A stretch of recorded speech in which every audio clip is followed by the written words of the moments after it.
Gente, tudo bom com vocês? Vamos continuar o nosso módulo de matemática. Hoje nós vamos começar um assunto muito importante também, que é a função do segundo grau, as funções quadráticas. Né? Então, o que é que diferencia uma função do primeiro grau para uma função quadrática?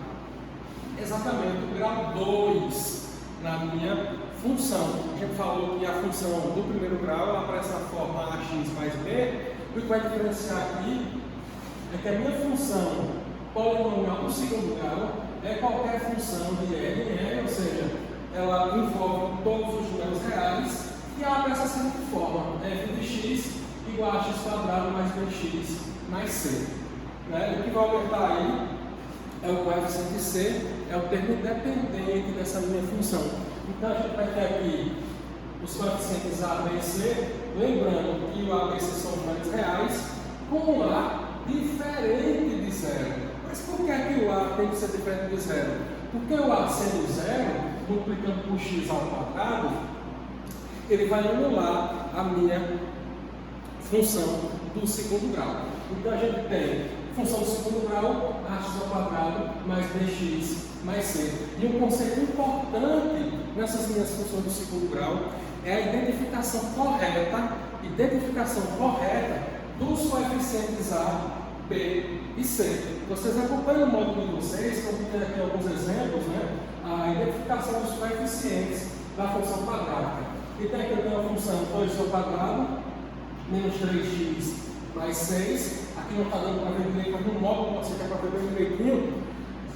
Preste muita atenção, porque a gente vai usar esses coeficientes, na resolução das questões. Então é importante que a gente consiga identificar corretamente todos esses coeficientes. Então qual é a dica que eu tenho que dar a vocês? O a vem sempre junto do x quadrado. Né? Então eu vou escrever aqui o coeficiente a, ele vem sempre junto do x quadrado. O coeficiente b, ele vem sempre junto do x. E o coeficiente c, ele é um termo independente. Certo? Então, botem isso na cabeça de vocês. O coeficiente a, ele vem sempre junto do x quadrado, que é o que identifica a minha função do segundo grau. O coeficiente b, ele vem sempre junto do x, e o coeficiente c é o meu termo independente da minha função. Então, aqui alguns exemplos: 2x quadrado mais 3x mais 6. O a que vem junto do x quadrado é 2. O b vem junto do x é o menos 3. E o c, o termo independente, é o 6. Muito cuidado aqui nesse exemplo número 4, que eu tenho 3x, não dá para ver direito, realmente, 3x menos 6x quadrado mais 0. Né? Olha que ele inverteu a ordem da minha equação. Né? Mas isso não muda em nada. Quem está junto do x é o b, que vale 3. Quem está junto do x quadrado é o a, que vale menos 6. Certo? Então, muito cuidado com a identificação. E quem é c? C é 0, mas não é esse 0 que está aqui na igualdade. Ele está aqui do lado esquerdo da igualdade, é o 0. Por quê? Porque ele não aparece na minha equação, na minha função do segundo grau. A gente tem outro exemplo aqui: 4x mais 8x quadrado menos 4. Então, ó, veja que ele inverteu também a ordem, mas isso não muda a posição dos coeficientes. O a vem sempre junto do x quadrado, o b junto do x e o c é o termo independente. Certo? Então, muito cuidado com isso. Mas para que a gente vai usar isso? A primeira definição importante da função do segundo grau, que a gente tem que saber, é o que a gente chama de zero da função. Zero da função. E o que são os zeros da função? Zeros ou raízes da minha função. Bora para a definição, ó. Zero da função ou raiz da equação são os valores de x que anulam a minha função. Ou seja, quando x for zero, quando o y for zero. Então, quando a minha função do segundo grau dy igual a zero, eu vou ter raízes da função ou zero da função, que são os valores de x que anulam essa minha função. E como é que a gente acha essas raízes? Como é que a gente acha os zeros da minha função? É muito simples. É quando f de x é igual a zero. Então eu vou ter uma função na seguinte forma: ax quadrado mais bx mais c igual a zero. E como é que eu resolvo isso? É pela fórmula resolutiva, também conhecida pela fórmula de Bhaskara. Todo mundo conhece a fórmula de Bhaskara, né? Menos B, mais ou menos B2 menos 4AC. Esse B2 menos 4AC, a gente sabe que é o pretérmino discriminante, que é o delta, é o discriminante da minha função do segundo grau, dividido por 2A. Então, essa formulazinha aí, ela é muito importante, tanto nas equações do segundo grau, quanto nas funções do segundo grau. A gente vai utilizar bastante essa fórmula na resolução das questões de funções do segundo grau. Então, a gente tem aqui o discriminante B2 menos 4AC. Por que é que esse discriminante é importante? Porque ele vai determinar algumas situações que vão ocorrer nos meus gráficos, né? Eu vou falar de gráfico daqui a pouco para vocês, mas a gente sabe que o gráfico de uma função do segundo grau é uma parábola, certo? É uma parábola. A gente viu nas aulas passadas que o gráfico da função do primeiro grau é uma reta, né? Sempre vai ser uma reta, né? Na função do segundo grau, os meus gráficos ou o meu gráfico sempre vai ser uma parábola. E esse discriminante é um fator importante que vai determinar algumas situações que a gente tem aqui no quadro dessas minhas parábolas. Então, eu vou colocar o seguinte aqui, ó.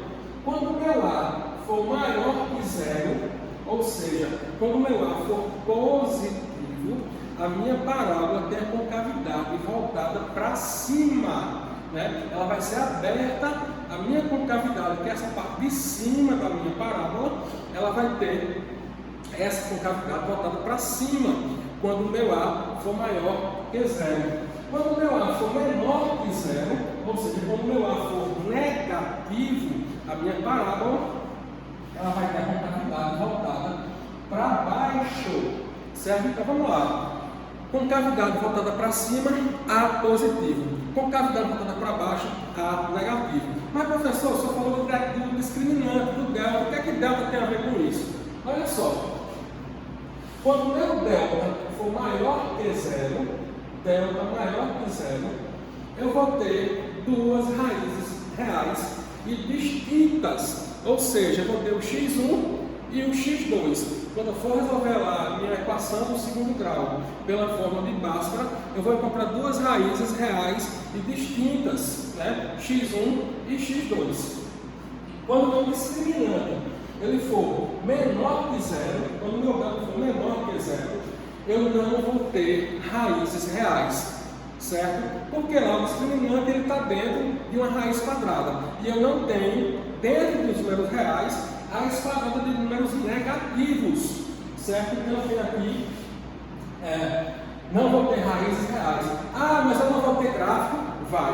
Vai ter gráfico sim, mas o gráfico ele não vai cruzar o eixo X. A gente vai falar disso daqui a pouquinho. E por último, quando o delta for igual a zero, eu vou ter duas raízes reais iguais, né? Vou ter o x1 e o x2. Esse x1 e o x2 vão ter o mesmo valor. Da mesma forma, quando eu tiver o A menor que zero, eu discriminante, o meu delta também vai agir sobre o meu gráfico. Quando eu tiver o delta menor que zero, eu vou ter duas raízes reais, ou seja, ele vai cruzar o eixo X em dois pontos, no x1 e no x2.